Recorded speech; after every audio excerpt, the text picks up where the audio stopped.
नमस्कार, आपका नए और प्रेस वीडियो में हार्दिक स्वागत है। सभी पेंशनर्स केंद्रीय कर्मचारियों को डीए की तीनों बकाया किस्तों के एरियर पे ऐलान को लेकर सभी पेंशनर्स केंद्रीय कर्मचारियों के लिए बहुत ही बड़ी खबर आ चुकी हैं। वही आज इस वीडियो में आपको कर्मचारी व पेंशनर से जुड़े आज की 5 लेटेस्ट बड़ी खबरें देखने को मिलेगी, जिसमें सैलरी पेंशन में बढ़ोतरी से जुड़ी खबरें होगी। इन सभी खबरों की पूरी जानकारी आपको सबसे पहले इस वीडियो में देखने को मिलेगी, तो बने रहे आप इस वीडियो को लास्ट तक और जानिए इन महत्वपूर्ण खबरों को सबसे पहले। इससे पहले अगर आपने अभी तक भी इस वीडियो पर एक लाइक नहीं किया हो तो एक लाइक कर दीजिए, क्योंकि आपका एक लाइक ही हमारी मेहनत का फल होता है। वही चैनल को भी फ्री में सब्सक्राइब नहीं किया हो सब्सक्राइब कर लीजिए, ताकि आगे भी आपको कर्मचारी व पेंशनर से जुड़ी लेटेस्ट बड़ी अपडेट सबसे पहले देखने को मिलती रहे। तो चलिए बढ़ते हैं इन बड़ी खबरों में आगे।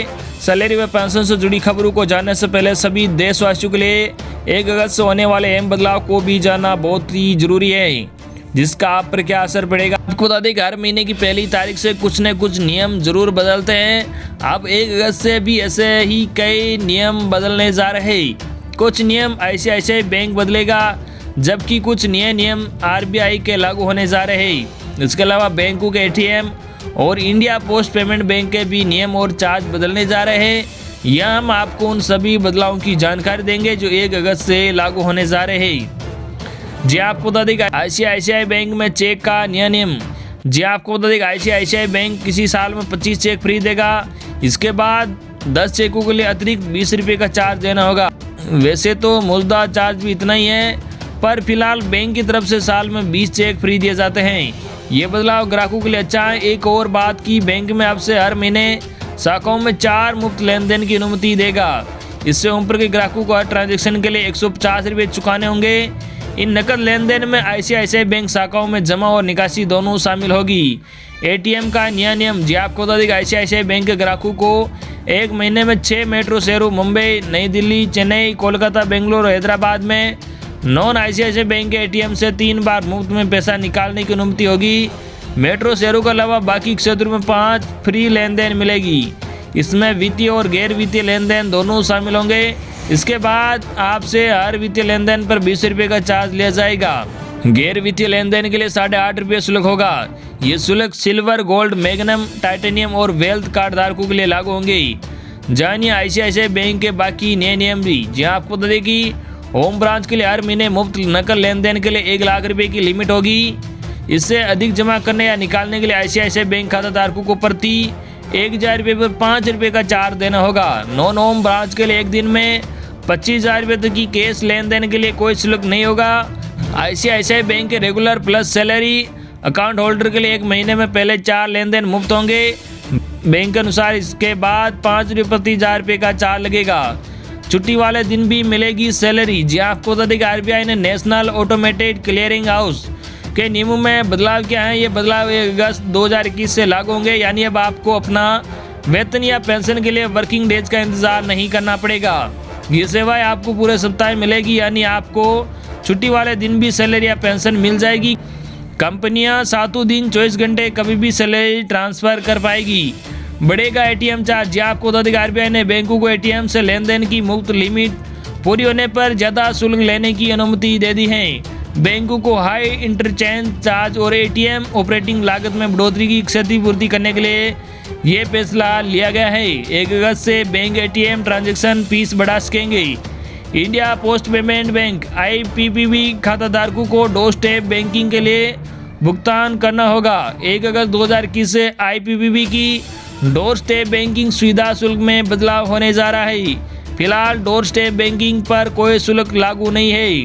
बदलेगी सिलेंडर की कीमतें भी। जी आपको बता दें कि हर महीने की 1 तारीख को गैस सिलेंडर की कीमतों की समीक्षा होती है। 1 अगस्त को भी नई कीमतें जारी हो सकती है। वही अगली बड़ी खबर आपको बता दें कि कर्मचारियों के काम के घंटों में होगी बढ़ोतरी। 1 हफ्ते में मिलेगी 3 छुट्टियां। जाने कब लागू होंगे नए नियम। जी हाँ, इस बात की चर्चा जोरों पर चल रही है कि नया वेज पहले 1 अप्रैल से लागू किया जाना था, लेकिन राज्य सरकारों से मसौदा नियम नहीं मिलने के कारण इसको लागू नहीं किया जा सका। हालांकि अब इसे अक्टूबर में लागू किया जाने के कयास लगाए जा रहे हैं। बताया जा रहा है कि अक्टूबर तक सभी राज्य अपने अपने मसौदा नियम भी तैयार कर लेंगे। आपको बता दें कि इस नियम के तहत कर्मचारी की छुट्टियां, वेतन और काम के घंटों को लेकर कई बदलाव किए जाएंगे। काम के घंटे और साप्ताहिक अवकाश भी बढ़ेंगे। नए वेज कोड वर्किंग आवर्स के तहत कर्मचारियों काम के घंटे 9 से बढ़ाकर 12 हो जाएंगे। श्रम और रोजगार मंत्रालय के मुताबिक एक हफ्ते में 48 घंटे काम करने का नियम लागू होगा। कुछ यूनियनों ने 12 घंटे काम और 3 दिन की छुट्टी के नियम पर सवाल भी उठाया था, लेकिन सरकार ने कहा कि सप्ताह में 48 घंटे काम करने का नियम जारी रहेगा। अगर कोई दिन में 8 घंटे काम करता है तो उसे सप्ताह में 6 दिन काम करना होगा और 1 दिन की छुट्टी मिलेगी। अगर कोई दिन में 12 घंटे काम करता है तो उस कर्मचारी को बाकी के 3 दिन की छुट्टी देनी होगी। जानिए नए वेज कोड में क्या है। जी आपको बता दें कि नए वेज कोड में कई ऐसे प्रावधान हैं जिनका असर दफ्तर में काम करने वाले वेतनभोगी वर्ग यहाँ तक कि मिलें और फैक्ट्री में काम करने वाले कर्मचारियों पर भी पड़ेगा। कर्मचारी के वेतन से लेकर उनकी छुट्टियां और काम के घंटों में भी बदलाव होगा। आइए जानते हैं नए वेतन संहिता के कुछ प्रावधान जिसके लागू होने के बाद आपका जीवन काफ़ी बदल जाएगा। सैलरी स्ट्रक्चर में होगा बदलाव। जी हाँ, नए वेज कोड के तहत कर्मचारियों का new ways code salary structure में भी बदलाव किया जाएगा। टेक होम सैलरी कम हो सकती है क्योंकि वेज कोड एक्ट 2019 के अनुसार किसी कर्मचारी का मूल वेतन कंपनी की लागत के 50% से कम नहीं हो सकता है। मौजूदा समय में कई कंपनियां मूल वेतन को काफ़ी कम कर देती है और ऊपर से ज़्यादा भत्ते देती है। छुट्टियों में भी होगी बढ़ोतरी। जी आपको बता दें कर्मचारियों को अर्जित अवकाश को 240 से बढ़ाकर 300 किया जा सकता है। श्रम मंत्रालय, श्रम संघ और उद्योग के प्रतिनिधियों के बीच श्रम संहिता के नियमों में बदलाव को लेकर कई प्रावधानों पर चर्चा हुई है, जिसमें कर्मचारियों को अर्जित अवकाश को 240 से बढ़ाकर 300 करने की मांग की गई है। श्रमिकों के लिए लागू होगा न्यूनतम वेतन। जी आपको बता दें पहली बार देश के सभी प्रकार के श्रमिकों को न्यूनतम वेतन यानी न्यूनतम वेतन मिलेगा। प्रवासी मजदूरों के लिए नई योजनाएं लाई जा रही हैं। इसके अलावा सभी श्रमिकों की सामाजिक सुरक्षा के लिए भविष्य निधि की सुविधाएं दी जाएगी। संगठित और असंगठित क्षेत्र के सभी कर्मचारियों को भी ESI का कवरेज मिलेगा। इसके तहत महिलाओं को हर तरह के कारोबार में काम करने की इजाज़त होगी। उन्हें नाइट शिफ्ट करने की भी छूट होगी। PF और ग्रेच्युटी में होगी बढ़ोतरी। जी आपको बता दें कि इसके तहत बेसिक पे में बढ़ोतरी होने से कर्मचारियों का PF ज़्यादा बढ़ेगा, यानी आपका भविष्य पहले से ज़्यादा सुरक्षित होगा।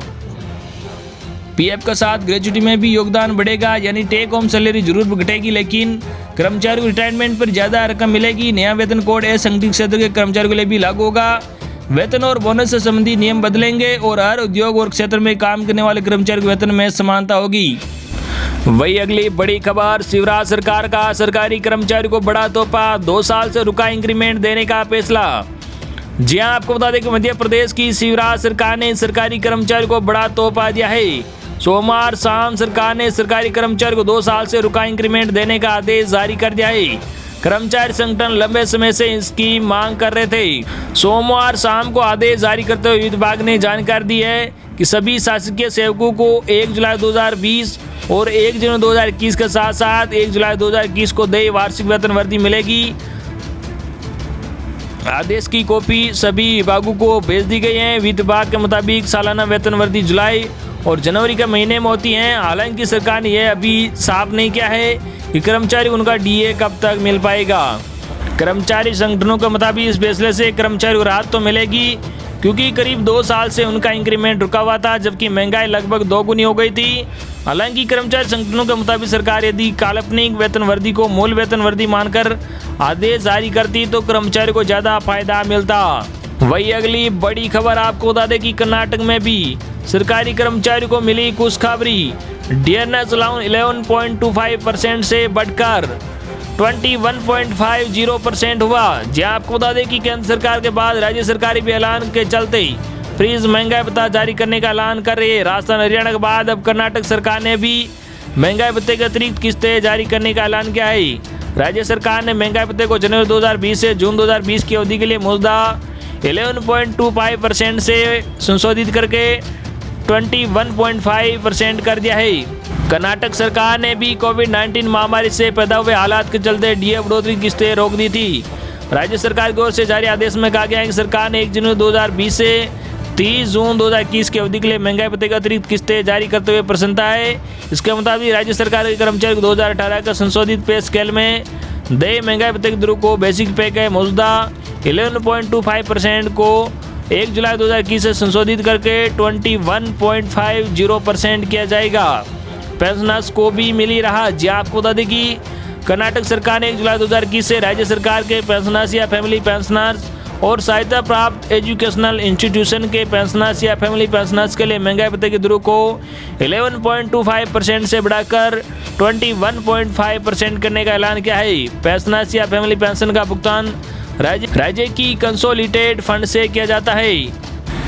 वही अगली बड़ी खबर आपको बता दें, केंद्रीय कर्मचारी अगस्त की सैलरी में मिलेगा डबल बोनस। देखे डीए और एचआरए का कैलकुलेशन। जी आपको बता दें कि लंबे इंतजार के बाद अब केंद्रीय कर्मचारियों को 1 जुलाई से बेसिक सैलरी का 28% महंगाई भत्ता मिलेगा। केंद्र सरकार ने इस प्रस्ताव को मंजूरी दे दी है।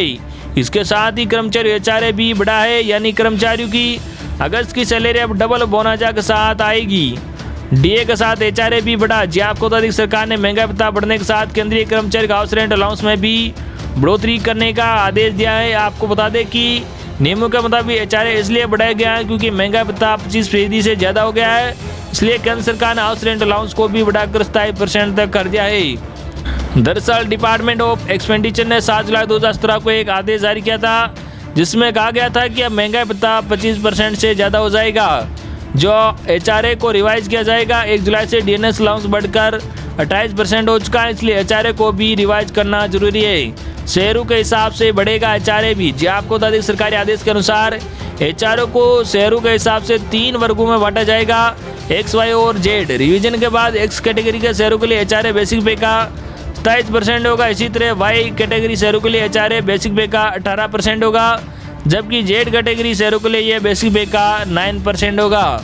जाने अब कितना होगा एचआरए। जी हाँ, उदाहरण से समझे कि अगर किसी शहर की आबादी 5 लाख को पार कर जाती है तो वह जेड कैटेगरी से वाई कैटेगरी में अपग्रेड हो जाता है, यानी वहाँ 9% के बजाय 18% एचआरए मिलने लगेगा। जिस शहर की आबादी 50 लाख से ज़्यादा होती है वे एक्स कैटेगरी में आते हैं। तीनों कैटेगरी के लिए न्यूनतम हाउस रेंट अलाउंस 5400, 3600 और 1800 रुपये होगा। डिपार्टमेंट ऑफ एक्सपेंडिचर के मुताबिक जब महंगाई भत्ता 50% पहुँच जाएगा तो एचआरए एक्स, वाई और जेड शहरों के लिए 30%, 20% और 10% कर दिया जाएगा।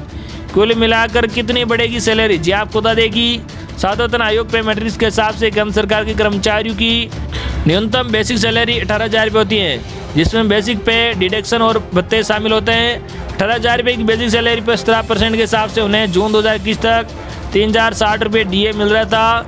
जुलाई 2021 के बाद से अब उन्हें 28% महंगाई भत्ते के हिसाब से 5040 रुपये हर महीने मिलेंगे, यानी 1980 रुपये ज़्यादा रकम मंथली सैलरी में जुड़कर आएगी। इसी हिसाब से पेंशनर्स की पेंशन भी तय होगी। कर्मचारी अपनी बेसिक पेंशन के हिसाब से ये कैलकुलेट कर सकते हैं कि डीए बढ़ने के बाद सैलरी में कितना इजाफा होगा। अगस्त में कितनी आएगी सैलरी। जी आपको बता दें कि कुल मिलाकर आपको बता दें कि न्यूनतम डीए बढ़ोतरी 5040 रुपये होगी और न्यूनतम एचआरए बढ़ोतरी हर महीने 1800 रुपये होगी, यानी अगस्त में आने वाली सैलरी में 6840 रुपये का न्यूनतम इजाफा होगा। तो ये थी आज की लेटेस्ट और बड़ी खबर जो हमने आप तक पहुँचाई है। आई होप कि आपको आज की कर्मचारी व पेंशनर से जुड़ी लेटेस्ट और बड़ी खबरें पसंद आई होगी। इस वीडियो पर ज़्यादा लाइक और इस वीडियो को ज़्यादा आपके मिलने वालों के पास जरूर शेयर करना, ताकि उन तक भी आज की लेटेस्ट और बड़ी खबरें पहुँच सके। धन्यवाद।